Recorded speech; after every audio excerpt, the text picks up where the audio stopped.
Salam sejahtera, dan hari ini kita tahu masih lagi ramai yang ingin tahu teka-teki siapa dia PM ke-10 kita. Tetapi hari ini kita boleh lihat clue-cluenya yang mana apabila yang di-Pertuan Agong titahkan Barisan Nasional sertai Kerajaan Perpaduan. Itu yang kita lihat hari ini. Dan kita juga melihat kenyataan daripada Presiden UMNO ataupun pengurusi Barisan Nasional, yaitu Datuk Seri Ahmad Zahid Hamidi, yang mana beliau mengatakan bahawa yang di-Pertuan Agong menitahkan bahawa kesemua 30 ahli parlimen parti itu mesti mengambil bahagian dalam Kerajaan Perpaduan. Bermaksud di sini 30 ahli parlimen ini dikehendaki ataupun harus untuk mengambil bahagian dalam Kerajaan Perpaduan dan tidak mahu menyokong kepada mana-mana kerajaan yang lain. Jadi apa yang kita lihat semalam apabila kenyataan media dikeluarkan oleh Tan Sri Muhyiddin Yassin, tetapi sebelumnya kita lihat Datuk Seri Anwar Ibrahim menghadap istana dan disusuli oleh Tan Sri Muhyiddin Yassin, tetapi tak sampai 5 minit kita lihat Tan Sri Muhyiddin Yassin keluar. Dan apabila saya buat kenyataan berkaitan dengan isu ini, yaitu apabila saya melihat daripada apa yang Tan Sri Muhyiddin Yassin lakukan sebelum ini, yaitu hantar SD, akhirnya SD itu menipu yang di-Pertuan Agong sebenarnya kalau kita lihat. Tetapi ramai yang mempertikaikan saya ataupun mengatakan kenyataan saya itu seolah-olah terlalu macam fitnah ataupun andaian. Ini bukan satu andaian, ini adalah satu hakikat yang mana kita dah lihat. Kenapa saya kata menipu? Apabila Tan Sri Muhyiddin Yassin membentuk kerajaan waktu itu, jelas dia tidak cukup majority. Yang mana kita boleh lihat sebagai rakyat, yaitu kata-kata politik ini melompat satu persatu. Dan akhirnya sampai waktunya pun sepatutnya ahli-ahli parlimen yang berada dalam kerajaan serta Tan Sri Muhyiddin Yassin yang dilantik sebagai Perdana Menteri harus menunjukkan keabsahan. Jadi dia tidak pernah lakukan itu. Jadi itu bagaimana saya nak katakan tipu? Ini adalah dikatakan sebagai hakikat, yang mana kita rakyat berhak mengatakan ini penipuan politik. Jadi itu dia. Dan hari ini apabila kita lihat daripada kenyataan yang dikeluarkan oleh yang di-Pertuan Agong, apabila yang di-Pertuan Agong menitahkan supaya Barisan Nasional sertai Kerajaan Perpaduan, jelaslah di sini bahawa yang di-Pertuan Agong nakkan satu kerajaan yang ada terbentuk dengan segera, nakkan kerajaan itu dibentuk oleh orang yang di-Pertuan Agong pernah tahu bahawa sebelum-sebelum ini track record dia bagus, dan yang di-Pertuan Agong sudah tahu sebelum-sebelum ini siapa dia Perdana Menteri kita.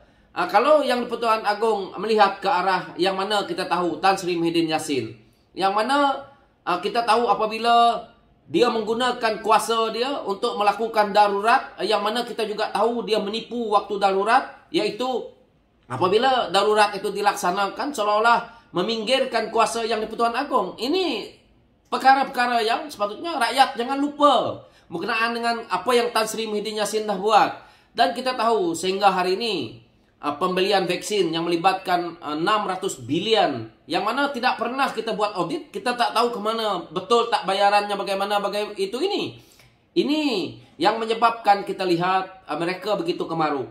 Dan daripada mana dana yang digunakan oleh Tan Sri Muhyiddin Yassin begitu banyak untuk mereka pilihan raya ni, termasuk PAS. Hari ini kita lihat PAS seolah-olah apabila bersama dengan Tan Sri Muhyiddin Yassin mereka hebat sekarang ini. Tetapi kita lihat rakyat sudah pun yang ditipu, dan kita lihat apa yang telah pun berlaku ini. Dan kita tahu Tan Sri Muhyiddin Yassin masuk ke istana juga membawa SD, yang mana SD ini tidak laku. Jadi buat apa kita buat RUU anti lompat parti? Jadi kamu masuk ke istana dengan kamu emailkan SD-SD yang dah ada kepada istana lebih awal, seolah-olah kamu dah pun melanggar RUU yang kamu bentuk di parlimen. Sebab tu Tan Sri Muhyiddin Yassin apabila adanya sidang parlimen, beliau selalu tidak ada dalam parlimen. Beliau jadi Perdana Menteri pun tidak ada dalam parlimen. Jadi bagaimana seorang pemimpin seperti ini apabila undang-undang itu dilaksanakan, mereka bersama geng mereka menukar balik apa yang sepatutnya jangan mereka lakukan. Jadi bagaimana mereka nak jadi kerajaan? Kita pun rakyat harus lihat bahawa cukuplah. Kali ini saya rasa rakyat lebih ingin melihat siapa pun gabungan dengan Datuk Seri Anwar Ibrahim ni, ataupun siapa pun gabungan dengan PH ini. Sebenarnya rakyat dah tidak kisah sangat dah sekarang ni. Yang rakyat kisah sangat sekarang ni sebenarnya adalah siapa dia nak jadi Perdana Menteri. Rakyat sebenarnya lebih kisah kalau Anwar Ibrahim itu jadi Perdana Menteri. Kerana rakyat ingin lihat bagaimana pemerintahan di bawah Datuk Seri Anwar Ibrahim. Yang kedua, rakyat dah bosan dengan selama ini iaitu PM tepi. Rakyat juga ingin melihat bahawa kita perlu ada perubahan baru. Rakyat juga ingin lihat bahawa ekonomi kita ni dah jatuh, perlu seorang pemimpin yang hebat untuk menjalankan kerja-kerja yang menutupi ataupun kerja-kerja yang orang kata perlu untuk membangunkan balik negara ini. Jadi itu sebenarnya yang rakyat mau. Bukan lagi rakyat nak, contohnya hari ini. Kalau kita lihat, jika PN ini memerintah ya, satu yang kita boleh tahu, akan dibarisi oleh kepimpinan-kepimpinan yang sama, yang mana tidak tahu buat kerja lagi. Kalau setakat tidak tahu buat kerja tak apa, tetapi banyak yang makan gaji buta saja. Kita tengok lantikan politik yang tak tentu hala, duta khas bertaraf menteri yang tak tentu hala. Yang paling saya risau, wakil-wakil senator lantikan ni, yang mana orang lain setengah mati menjalani kerja pilihan raya, mereka sedap-sedap lantikan senator. Seperti mana yang berlaku dengan pimpinan-pimpinan PAS. Kita tahu apabila hari ini PRU ke-15, orang seperti Azmin Ali dah pun kalah. Lepas tu kita tahu siapa lagi, Faizal Azumu juga kalah, iaitu Peja. Dan ramai lagi barisan kepimpinan yang ada dalam Perikatan Nasional itu yang kalah, akan dibagi senator jawatan-jawatan kanan dalam kerajaan. Ini amat penting untuk kita rakyat tahu. Jadi mereka sekarang ni seperti buaya yang sedang lapar menunggu jawatan ini. Kita tengok kalau Azmin Ali hari ini ada macam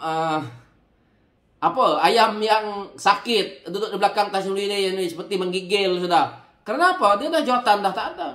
Jawatan dia yang dulu okey, dulu dalam Pakatan Harapan, dulu kau boleh jadi Menteri Besar Selangor, berkuasa. Hari ini kau duduk di belakang orang. Dulu kau dalam PKR, bukan main lagi ditatang oleh orang-orang PKR. Kau sentiasa duduk di depan bersama dengan Datuk Seri Anwar Ibrahim. Dan waktu Datuk Seri Anwar Ibrahim di penjara, engkau yang ke depan, engkau yang ambil semua pot. Hari ini kau duduk di belakang. Itulah saya kata, hidup ini seperti roda. Jadi jika hari ini kamu rasa kamu ada di atas, kalau kamu menindas orang, tak lama lagi kamu juga akan kena, lambat atau cepat. Begitu juga kalau kita lihat roda politik ini, yang mana kalau kita lihat hari ini penindasan demi penindasan yang dibuat pada Datuk Seri Anwar Ibrahim, tak apa, akhirnya nanti akan terbukti juga. Akhirnya kita lihat hari ini silih berganti pimpinan mereka berebut jadi Perdana Menteri, silih berganti mereka menipu cara untuk mereka jangan bagi Anwar jadi Perdana Menteri. Akhirnya sampai ke waktunya dia juga tidak ada punya pilihan lain, dan akhirnya tetap juga Datuk Seri Anwar Ibrahim menjadi Perdana Menteri. Itulah hukum alam, dan itulah juga kita percaya mana-mana agama pun dia ada penentu dia, ada penentu aras dia, yang mana jangan aniaya orang lebih baik. Dan kita dalam politik jangan sibuk main isu perkauman, isu agama, kerana politik itu sepatutnya idealisme. Tetapi apa yang apa yang PN dan PAS ini buat, ataupun Bersatu ini buat, mereka mainkan isu agama, isu keperkauman.